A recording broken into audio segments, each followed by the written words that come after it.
കുഞ്ഞുങ്ങളിലെ ഒരു oral hygiene അല്ലെങ്കിൽ പല്ലുകളുടെ ആരോഗ്യം എന്ന് പറയുമ്പോൾ നമ്മൾ പല്ല് വന്ന ശേഷമുള്ള ഒരു കാലത്തെക്കുറിച്ചാണ് ആലോചിക്കുന്നത്. പക്ഷെ ഞാൻ മനസ്സിലാക്കുന്നത് അതല്ല. 6 മാസം ആവുമ്പോഴാണ് നമുക്ക് താഴത്തെ പുതിയ പാൽപല്ല് വരുന്നത്.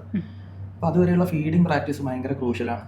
ഈ ഫീഡിങ് കഴിഞ്ഞിട്ടുണ്ടെങ്കിൽ നമ്മൾ ആരും വായ കഴുകി കൊടുക്കുക, വൃത്തിയാക്കി കൊടുക്കുക ഒന്നും ചെയ്യാറില്ല. അപ്പോൾ ഇത് പാൽപല്ലിൻ്റെ ഡെവലപ്മെൻറ്റിനെ ബാധിക്കുന്ന സംഗതിയാണ്. എസ്പെഷ്യലി നൈറ്റ് ഫീഡിങ്, രാത്രി പാല് കുടിച്ചിട്ട് കിടക്കുക എന്ന് പറയുന്നത്, ആ സമയത്ത് വായ ഡ്രൈ ആയിരിക്കും.